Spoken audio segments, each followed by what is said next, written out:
If you haven't heard about Anchor, it's the easiest way to make a podcast. Let me explain. It's free. There are creation tools that allow you to record and edit your podcast right from your phone or your computer. Anchor will distribute your podcast for you so it can be heard on Spotify, Apple Podcasts, and many more. You can make money from your podcast with no minimum listenership, which is what I'm doing right now. It's everything you need to make a podcast in one place. Now download the free Anchor app or go to Anchor FM to get started. Yes, download the free Anchor app or go to Anchor FM to get started now. Thank you. This is Van Electric Ghost. Voting isn't just going to the polls on election day anymore. Options like early voting, mail-in voting, and ballot drop boxes are available to more voters and are growing in popularity. How to Vote, a tool created by Democracy Works, breaks down the options for your state offers for casting a ballot, empowering you to decide when and where to vote. Democracy works best when we all vote, but misinformation and confusion about election procedures have resulted in lower voter turnout. How to Vote, a tool created by Democracy Works, takes the guesswork out of the voting process. How to Vote is easy to use and helps folks from all over the country overcome many of the process barriers to voting. Democracy Works is committed to helping you vote no matter what. Their tool, How to Vote, does just that. So these are actions that you can take with this tool. Sign up for election reminders, see what's on your ballot, get step-by-step assistance requesting your mail ballot, explore your options for returning your voted mail ballot, check your voter registration status, find your polling site, make sure you have the appropriate ID. So you need to know where and when to vote this year, and this tool from Democracy Works will very much help you in that process. And Family Electric Ghost wholeheartedly supports this. Thank you very much. Hello, this is Family Electric Ghost. We have Sigrid Tryggr on the line. That's correct. Hi. How you doing? I'm doing pretty good. Yourself? I'm doing very well. I've been doing all kinds of recording, and that's what we typically do.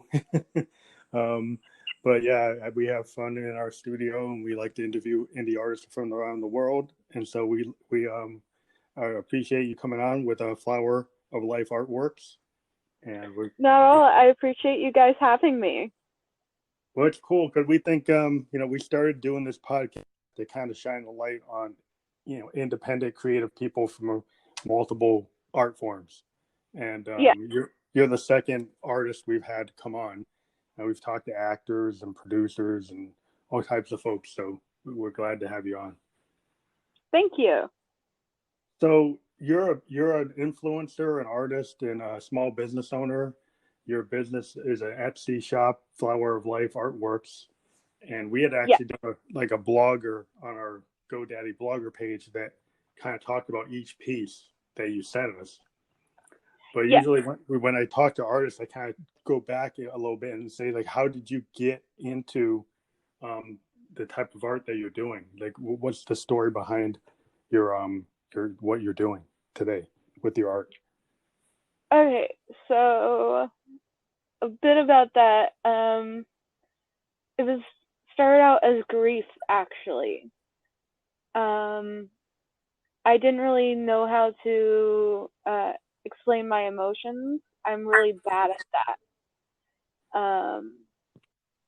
And someone had died close to me, and a bunch of other stuff was going on, abuse and all that, and it was just getting so bottled up. And so I used to sketch, and 9 years of that, and I was still terrible.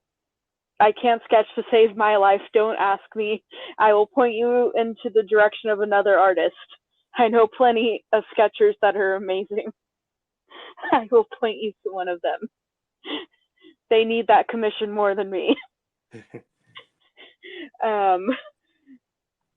And so I decided to pick up what I thought I needed for painting. I knew nothing of it. I still know nothing of it. Do not let my art phase trick you. I picked up basic colors, brushes, an easel, and canvas. And by basic, I mean red, blue, black, white, yellow. Well, I think a lot of artists, All my colors. well, a lot of artists are kind of, don't like to give themselves a lot of credit sometimes. I've talked to musicians that, have a hard time praising their own work. I think that's kind of the nature of some artists. You just have a hard time doing that. But when I look at like Swallow by the River, I mean, that's like, I love it. I think that was my first piece ever. Yeah, it has has a character to it. It has a feel. I mean, I love birds. I had a couple parakeets and some other. And as you see, I still do birds. Yeah, birds have always been. I actually like birds more. A lot of people are dog people or cat people, but I'm a kind of a bird person, and so I have an affinity for birds, and I like your capturing of the swallow. I think that's beautiful. Yeah, and so I just got that, and I mixed some colors, and I put the brush to the paint and then to the canvas, and Swallow by the River happened. So I you didn't know kind of what a I was self. doing. So you were kind of a self-taught artist. You just kind of feel you take your feelings and you put it into your work, right? Yes. I think that's the kind of what I purest. felt, and I made it happen. I think that's the purest. Like when I talk to a lot of musicians, it's the same thing. There are a lot of musicians that are self-taught. They can't read. They didn't go to a conservatory, but they've got something, and it's like their take on their instrument might not be technically perfect, but they can convey an emotion. And I think, when I've talked to actors, it's the same way. Some actors went to school for it, and some actors just seem to have natural talent. Yeah. So it feels like that you're kind of pulling your natural capability, and you found a way to get it out as an artist. Yeah. For me, it has to be emotion. Otherwise, I can't do it. Mm-hmm. So you have to feel something before you do a piece. You're kind of feeling some emotion that you're trying to convey or trying to get out. So the swallow, you said it was because it's something to do with your grandmother's home nurse that was talking about her son. My grandma's home nurse son was in the hospital, and they were unsure whether he was going to make it or not.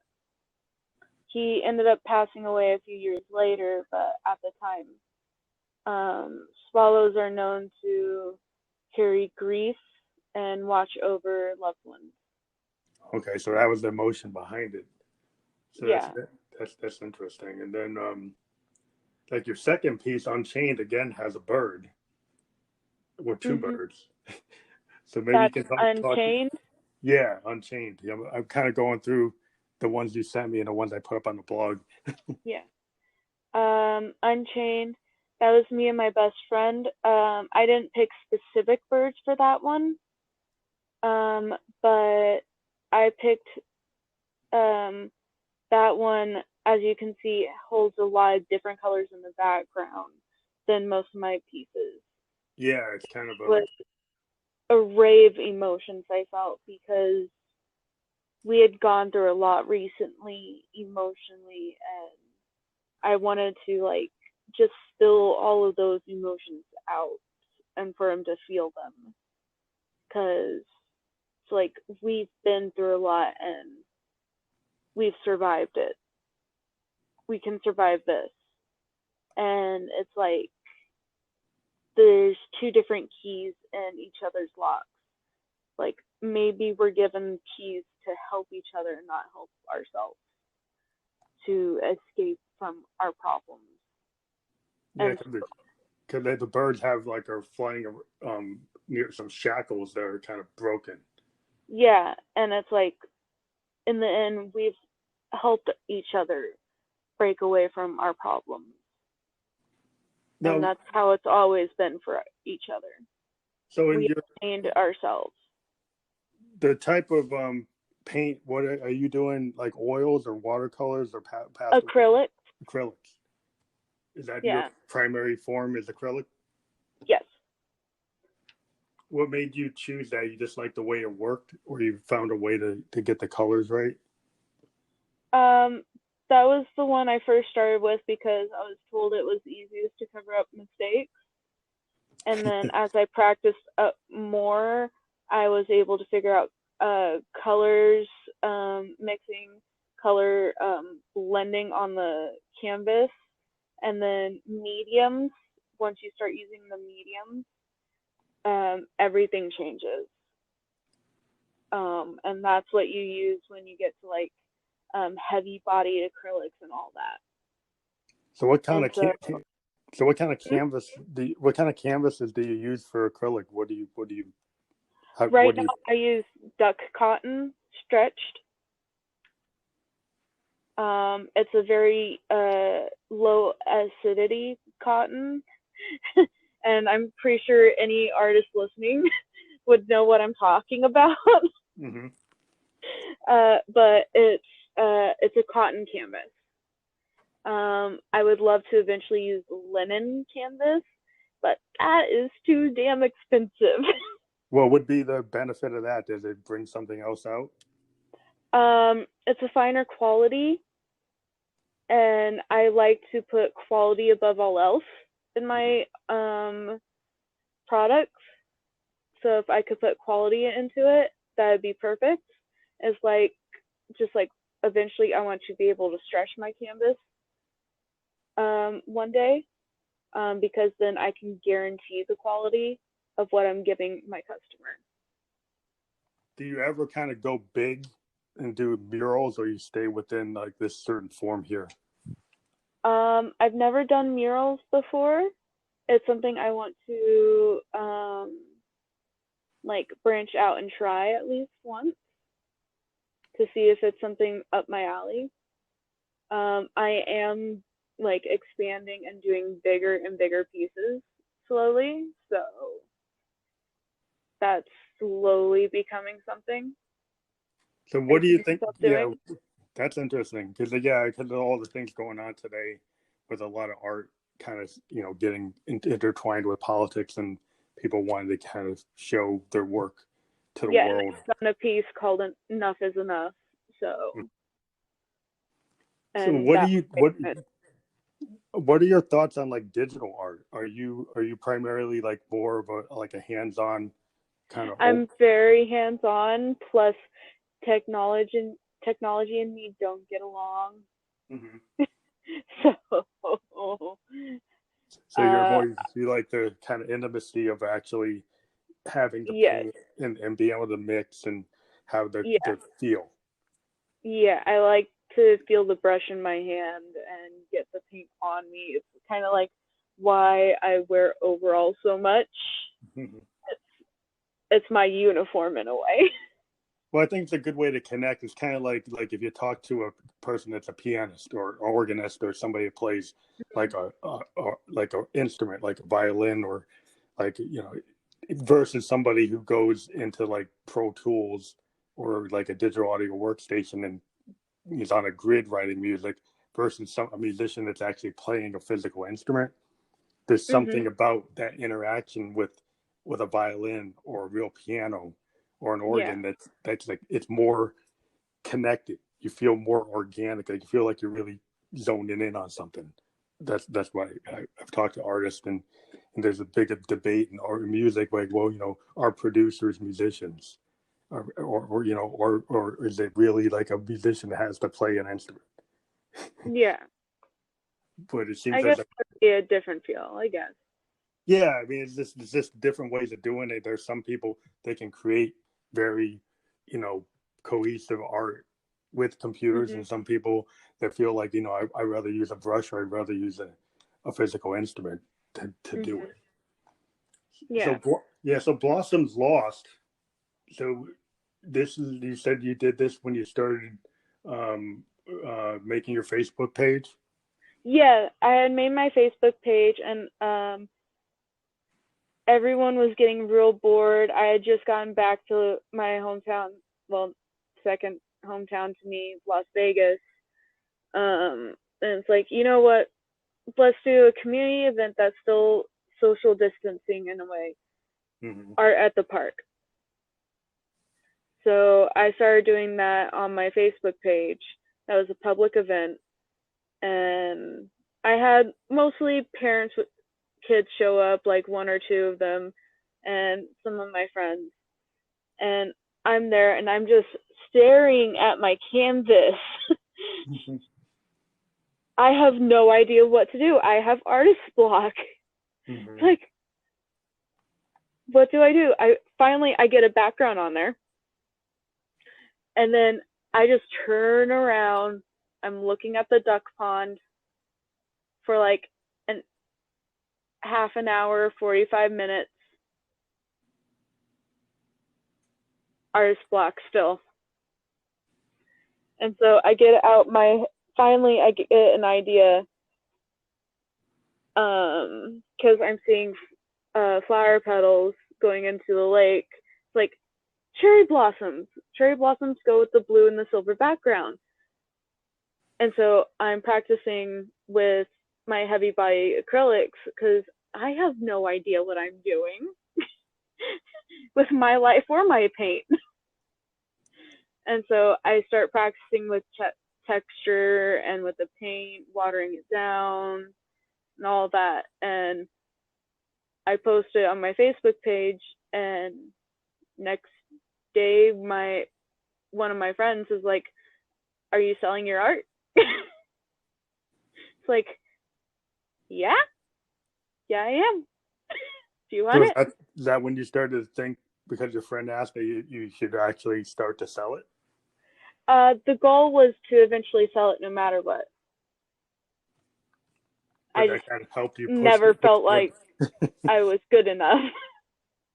But how did it feel when somebody asked if you were actually selling it? Did that make you feel like you were hitting the right mark? I felt shocked. Like, I couldn't believe it. It's like, are you just doing this to be nice? Yeah. It was just weird. It was just really weird, but happy at the same time. I think it's always like when every artist is actually at that point where suddenly they're able to actually take a piece of art and then somebody monetarily wants to value it. With like, musicians and people who get plays or movies and suddenly Yeah. they can My get yeah. traction.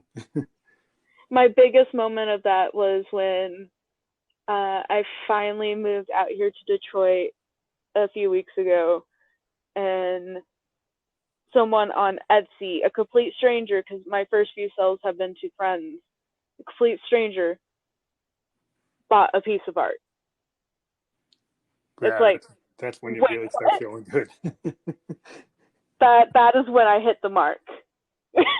Yeah, that's always like, when you finally, if you're a musician and you finally say, "Well, London are listening to my music," it's like, wow, and I'm living in New Hampshire and somebody in London's Yeah, listening to my music. I'm like, well, that's pretty yeah, cool. yeah. You could still be struggling on the money front, but the stranger just bought it. Yeah, yeah. I mean, it's like, well, I think all artists, we kind of all like are starving because the music industry only pays us like pennies or percentages of pennies. Yeah. that as musicians we only get from like gigs, and under COVID, Mm-hmm. it's very difficult. So we do other things like this. Yeah. But you do what you need to do to keep on working on what you really want to work on. Mhm. But yeah, I think that's always been the rub. Is like people. I think artists always want to do what motivates them the most, whether that makes money or not. It's kind of like if it happens, it happens. But most artists are going to keep on doing what they're doing, and then it'll suddenly start to click with an audience somewhere. Somebody starts to recognize or see what you're doing, and so actually pick up on it. Yeah, because the true meaning of a starving artist isn't the empty belly; it's an empty soul. Oh, that's interesting. Yeah, I mean, I think a lot of what artists do is represent the feelings that they have. Um, Mm. I think that's what you're always trying to convey. Is like I think a lot of artists have difficulty. Like musicians typically they can write in a song, but they can't tell somebody what they put in the song. It's easier for them to actually write the lyrics to a song than actually have the conversation. Yeah. So it's actually sometimes as a musician, I'll write a song for somebody that I might not actually say that to that person, but I'll put it in the song and then give it to the whole world. But it's actually was aimed at a particular person. But I couldn't actually tell them directly, so I kind of put it in a song. But I Yeah, mean, for me, music. the thing is like I'm getting my emotions out, but don't ask me to tell you what the emotions are, because I'm gonna clam up. So Like, do you feel free when you're doing your art? Do you feel like you're freeing that emotional hmm I power? feel like I am like it's it's like pouring everything out and being replenished at the same time. It's like Yeah. I'm not draining myself. I am being lifted up, and everything is being expelled at the same time.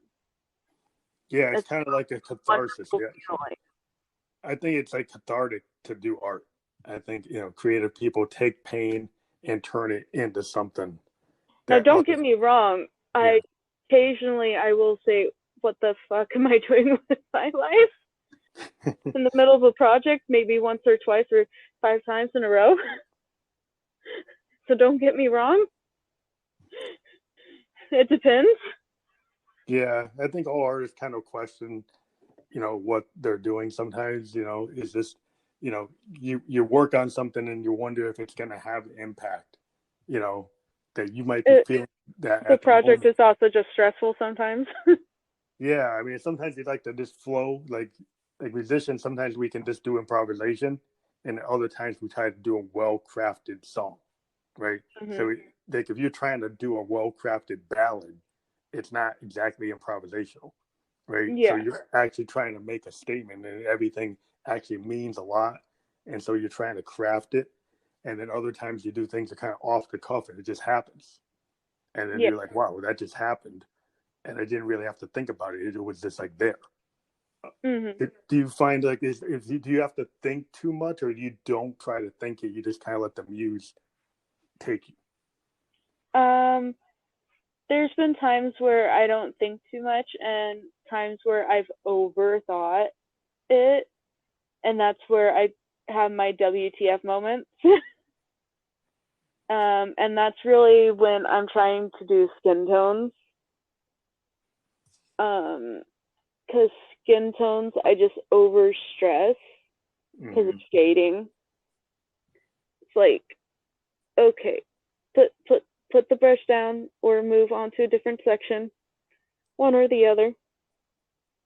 Yeah, I think that's always like a lot of artists I've talked to have felt like when they didn't overthink it and it came out, they're like, that's really what I want. But if you have to sit and like you take 6 months, you do like 50 versions of a song, and you're the kind of like maybe I shouldn't be doing this because I can't get it right. You know what I mean? If you keep Mhm. having to go back to it and you don't feel good about it, then it's like do you rather spend time on something that took less time and kind of came out like more of what you originally were feeling, like the honesty of the moment. Like Yeah. if you're an artist, like if you have to take something and have to keep on recutting it, recutting it, recutting it, then it feels Yeah. like, well, this it's kind of like, are you not, you're not even comfortable with it. So Yeah. how is that going to work? For me, that's the planning session because I use a lot of reference pictures since I use realism. Um, and so my reference picture, if it takes me more than a day, I scrap the plan usually. Mm-hmm. Because then you But get the feel that then, it's not going to then work. I know it's just stressing me too much. It shouldn't take me more than 5 hours, and the 5 hours is because I've downloaded way too many pictures to go through. Yeah, that's like it kind of like overwrought. If you have to do, Yeah, yeah, it's like the once in a while you get something like a Bruce Springsteen Born to Run. Took him like 6 months, and has all yeah, these layers to it. but that's a case where it actually works. But there are cases where if you do that, then it doesn't. It gets too overwrought, and then you're like, that doesn't really work. And so for every like Born to Run, you've got all these other things lying on the floor that like, oh, that didn't work. Yeah. But so the Enough is Enough. I was looking at that one. Um, that one kind of is topical because it's talking about police brutality and discrimination. Maybe you talk about that piece. My best friend is Black, and he was going to those protests. And I have seizures and I have mobility issues. I was forbade by 5 friends to go to those protests, despite really, really wanting to go. Think of me as Steve Rogers before the serum. Yeah. That's my heart. I want to do something. I want to protect the people who don't have a voice. And that's what the police brutality movement is supposed to be about, not what some of it did become about. Yeah. Well, and I think that's the sad part. Some of it got turned around to other things. Yeah, I think it's always hard when things get like hijacked by other forces that have different. It got hijacked. It was supposed to be about police brutality and the true racism that we see. And that's not just about Black culture, it's about other cultures. And that's what Black Lives Matters was about to begin with, was not just their race, but all races. And I wanted to be there to protect my friend, but I couldn't because of the fact that it wasn't safe for me. And so I made Enough is Enough in support of that, in support of the protests and all of that. That was a very hard time for me due to the fact that my mom and stepdad are on the opposite side. Oh, so you have family. Yeah. And so when they saw that, it caused a huge fight at home and getting hit. But I wore that proudly in that case. Yeah, it's kind of interesting because in the 60s, that generation, their families didn't like the anti-Vietnam War protests were kind of like a lot of families got split on those kind of political lines because they're like, oh, you're just supposed to agree with that and not question it. And then you had a generation that's like, well, I'm going to question why we're doing things, And so I think this generation's kind of got that moment where they're going to question the structure and say, is that actually right? What's going on? Or there's some people who are more like, well, I believe in law and order and that's it. And there's like no gray area. There's always like black and white. Like that's what it is. And so it's always a problem when you get folks that have that kind of very narrow thinking, because everything's more in the grays. And so it's like, as artists, I'm aware that there's a gray area, and it's like, that's why there needs to be talking. Yeah, it's hard when people go into their camp and just say, people do is talk. We get some people that don't even want to have the conversation. And that's where it becomes a problem. Like if you're just going to sit there and you can't even have the conversation itself is radical, then that is like where you're supposed to go from there. But as an artist, I totally, I've been into political aspects. I mean, some of my music I kind of labeled as political electronic music, which was a way to, like, a lot of modern music is like electronic dance music or trance music. And I kind of grew up with the 60s kind of mentality of like Dylan and, and people actually, Joan Baez and Neil Young, they came out and they said things in music. And I felt like, okay, well, if you do just EDM, like, can't you say something? It doesn't just have to be about the beat. You can actually say something. And so that's why I decided that I would have kind of this expansive sound that would allow me to go anywhere. that I don't have to be Okay. just pigeonholed into one genre. I can do anything. I can mix punk with rock and jazz and hip hop and whatever.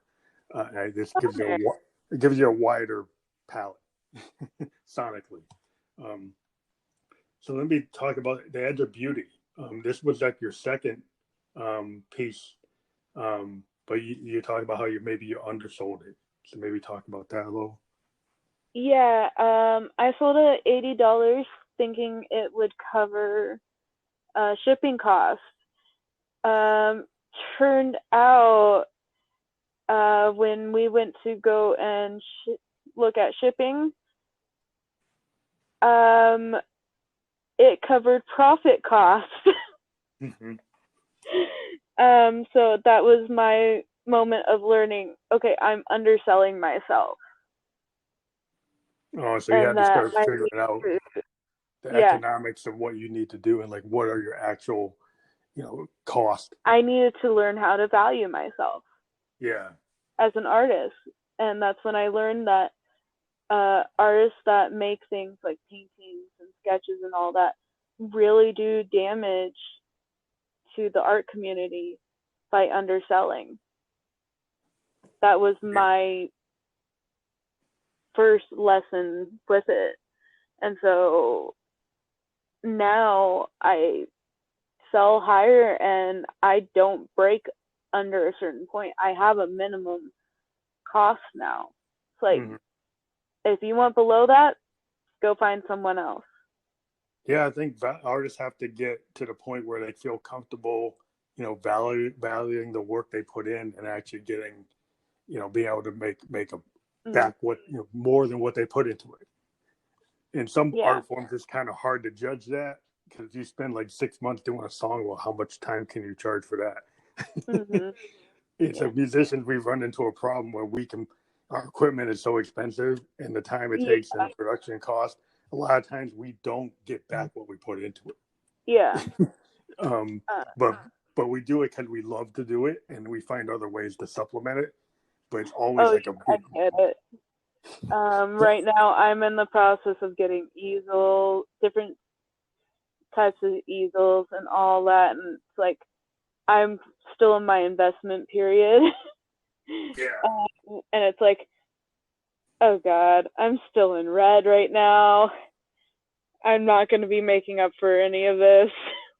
Yeah, it's difficult. I'm Like once you, if I'm you, getting stuff for like recording videos because I've noticed that helps with getting views and all that. It's like, oh yeah, your social media. Like I noticed your Instagram and your. yeah, I've noticed that recording and doing videos has helped me so much.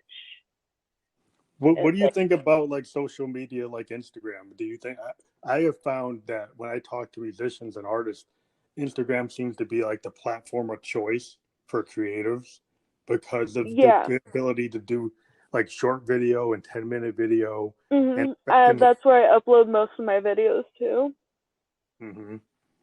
I Um, Yeah, have you found so there's a good response on Instagram? Cause it seems like there's a lot of artists on I Instagram. get a lot of views. I haven't gotten a lot of reactions or anything. Oh, so you get a lot of views, but you haven't got people to actually convert the views to actually actions. Yeah. So I'm still learning on that. Yeah, I found like things like Perlu. You actually can get these new type of systems that are out there for like influencers and stuff that actually are better at converting. It's not that you don't still use like Instagram or you use your Twitter or you use your Facebook or whatever you're on, but then you use another tool like a Perlu or IntelliFluence or all these other ones that actually can get you people to actually, work on a pitch. That seems Okay. that's what I found that I started to convert. As a musician, like I started on SoundCloud and then I got Mhm. noticed and I actually got this podcast because people found me on SoundCloud. So, Okay. so sometimes you start somewhere where you're not making any money, but then it gets you to another platform where you do. Yeah, yeah. I'm on another platform right now that's similar to that. They're helping me develop a better business pitch right now. Yeah, that's cool. So, Yeah, I think in today's world, there's so many apps, there's so many tools, there's so many different influencer type of tool sets, and then sites like Patreon type sites where you can get people to actually become, uh, you know, patrons. mhm. The artists are always looking for that. Yeah. um, you're always looking to get yourself like somebody's always actually going to fund your endeavor. Um, Mhm. so have you looked into like Patreon type of things? I've looked into it some. I don't know how to use it well. Mhm. It is uh, somewhat complicated. I would just be honest. I actually had a Patreon for the last 3 years, and I've never gotten anybody to really do anything on it. I yeah, actually have been more successful on other platforms, so I can understand your. I just haven't gotten that to click. yeah, yeah. I've been into Patreon a couple times, and it's like, how the hell do I use you? There's some people just And then I they back get out. they're able to get on it and they're able to get traction. I was like, I got on there and I spent a bunch of time on it and I'm like, well, I never got any traction. And then I Yeah, went and did something else and I did get traction. So once they're like, okay, I'm going to go with what works.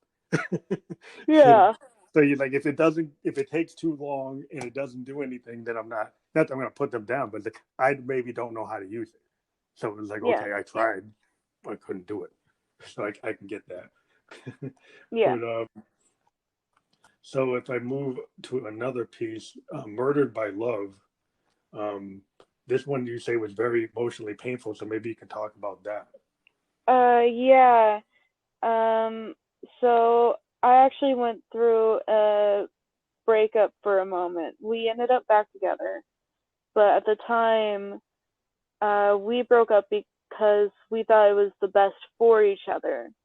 We come from two very different religions that would prevent us from being together at all.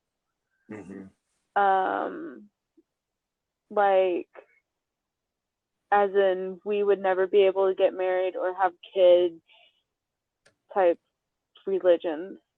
And so we were like, maybe we should end this now rather than later because we were still very new to being in the relationship.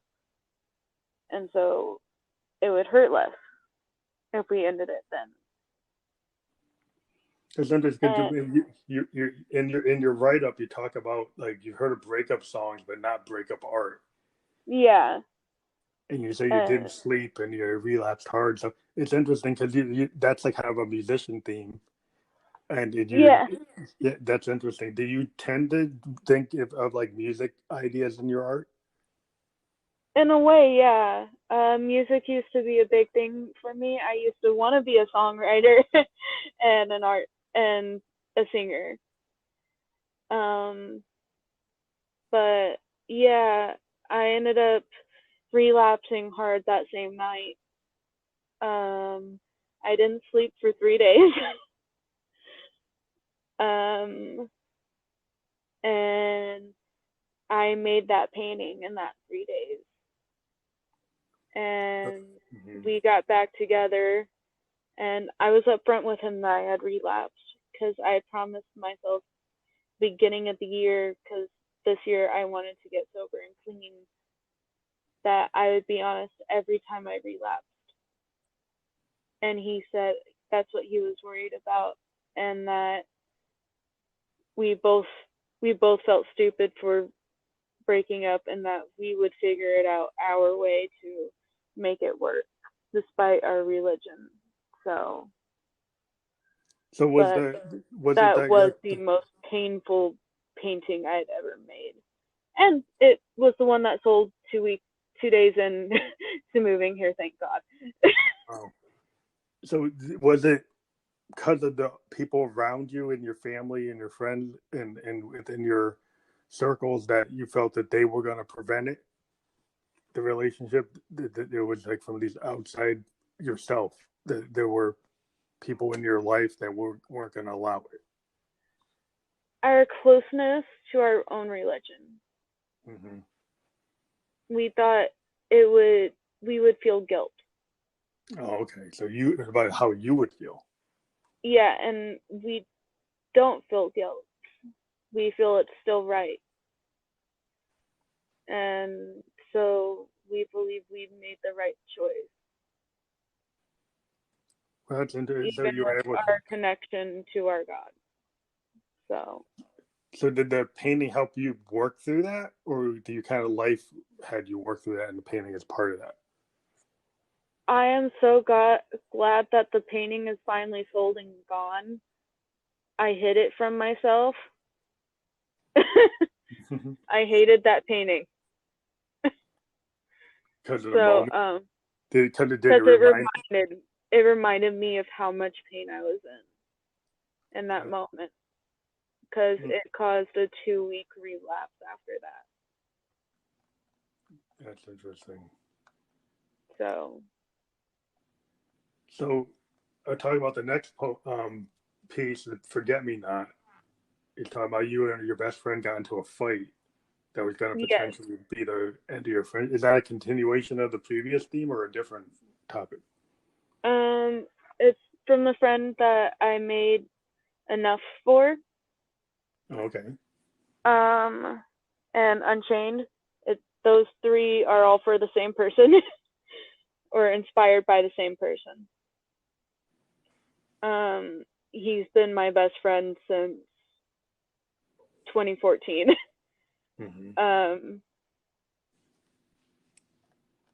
Ever since my seizures got really bad and my health went downhill, things have been tough for us. And then when I confronted him about my addiction, he promised to always be there because he's been through addiction as well. And so he promised that he would be there until the end and that he would get me. He would help me see myself to the top, like help see me climb to the top. So this person, they've really been there as a solid best friend for you. Yeah. And it seemed like he had been pulling away. And so I confronted him.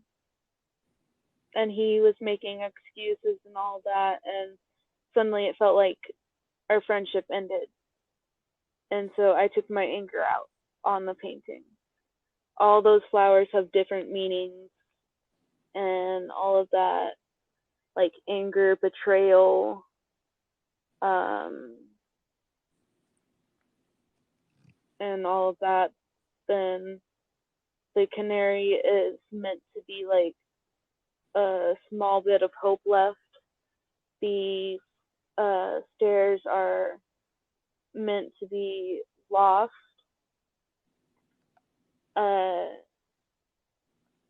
In an old place, abandoned. And the piano is old, untaken care of. So it all has meaning that goes together. Yeah, so it's kind of like these And it's the hope of please don't forget me before it's too late.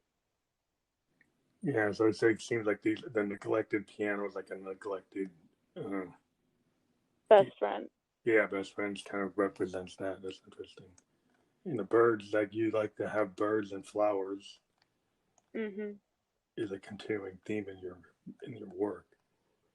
Yeah. So did this friend still like? We're Did, still friends. are you still friends? So you're able to work it out? Yeah, we worked it out. Sadly, it was worked out in a very tragic way. My health has been getting worse, and so much so the doctor has said that unless my seizures gain more control, he wouldn't give me more than 10 years. Oh, that's not good news. And so I told him this, and he started rethinking things and how I've been breaking the cycle of a drug addict, of someone with drug addiction. Mm-hmm. and he hadn't been looking at it like that. And so he had been looking at it wrong, and he apologized for that. But that said, 10 years, 20 years, I don't care. I'm going to fight for my chance to live longer. It's why I came out to Michigan. They have a better healthcare system. Mm-hmm. And where you came. a better system than where you were before? Yeah. And I'm going to fight to get more than 10 years. And I'm going to fight to make something of my business, Flower of Life Artworks, because it's better than where I came from. It's better than the life I left behind. So it's worth fighting for. Yeah, it's hard when you have like medical issues. I mean, I actually am a cancer survivor. In my 20s, I had like a level 3 sarcoma, and I was able to fight it, and I'm still here in remission since I was 27. But it's like, I can understand, like, people didn't give me a long time, and actually outlived what they thought was going to happen. Yeah. So it's like, I think it's like, if you feel like you have something to do, you can kind of will yourself into it. That's what I plan to do. Yeah, so I totally get what you're doing, because like I'm kind of showing that you can. Mm-hmm. Everybody's got a different situation, but like, a lot of things, like if you think positive and you put positive energy, you can do things that you wouldn't expect you can do. You never know, but you try to live your life and do work out your dreams and do everything that you want to do. I think is a good way to live, because some people can have a whole life and then maybe they waste the time. But if you can be focused and know, that you never know when you're gonna be gone. Exactly. So like every day that you're here, you can take that. That's a good day, and I can do something. Mhm. So I just want more than 10 years. Yeah, I mean, to have an expiration, that's not cool. I mean, I was told that kind of a similar kind of expiration date, but I was able to, kind of make the doctor kind of say, well, I guess you weren't right about that. But it's just a matter of, like, you change what you do.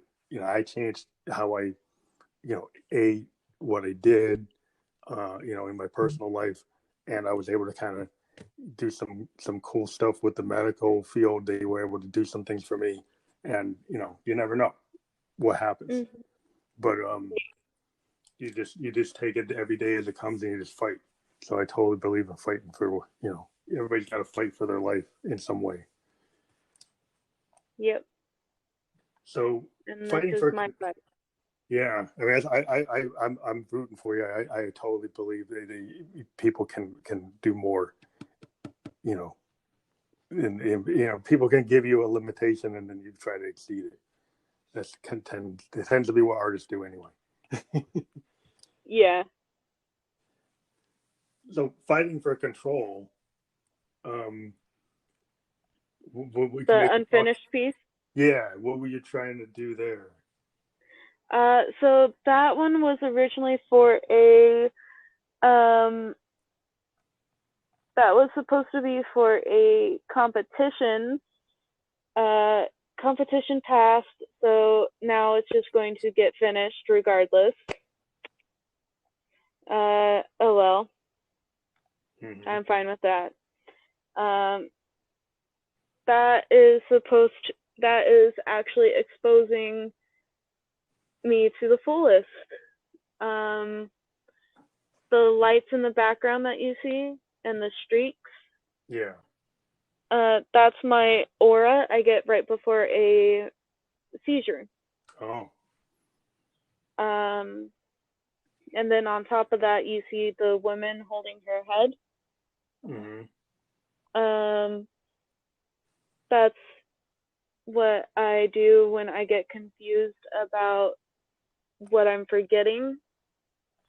Like if I forget a word or a memory, or if I'm getting frustrated because I can't find the right words to speak because seizures cause brain damage. And the brain damage has left issues with my memory and my ability to speak. And then after she's finished being painted, I'm going to be putting forearm crutches right behind her, because it can also cause mobility damage and walking damage. And I have that as well. I have weakness in my lower extremities. And the theme of this contest was disability in 2030 and what it would look like to you. And I decided that I would paint it as me, since that would be emotional for me. And for me, it wouldn't change. In 2030, my disability would still be the same,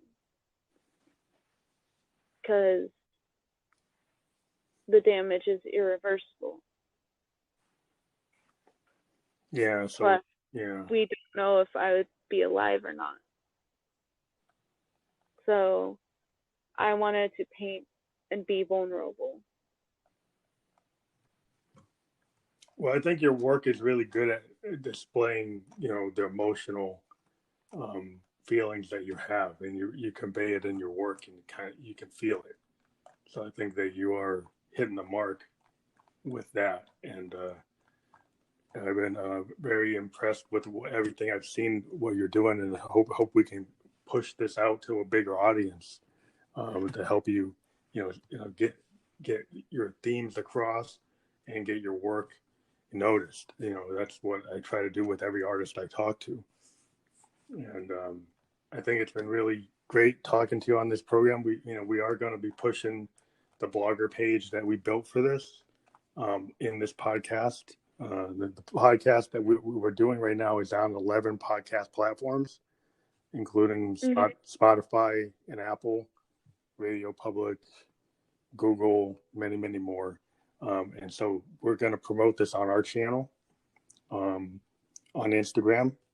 And we actually have a connection between Spotify and Instagram. So when we push up the Spotify version of the podcast, it'll actually highlight to a story on our Instagram, which you can then share. And it allows you to click right to the podcast. And so it's a way for people to come right to the podcast. And you don't have to have a subscription to Spotify to listen to a Spotify podcast. Okay.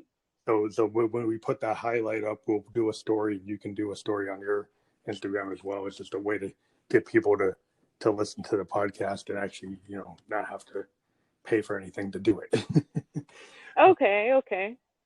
So that's a cool feature that we have. And we're glad that you were on the program. We're happy to have worked with you to do this. And it was great to be on here. Well, we wish you great success, and hope that you can keep on doing the work that you want to do, because that's like Thank you so much. The dream of every artist is to do what they want to do creatively, and so we'd like to support that. Thank you so much. But thank you for being on the program, and we hope everybody will check out the hyperlinks. Will be on this podcast. They are clickable, so we will have your Etsy shop as a clickable link. So we're going to encourage you to click on that all the way through and check out the work that you've been doing. Okay. Thank you so much for having me on here. Thank you very much. Have a good night. You too. Bye.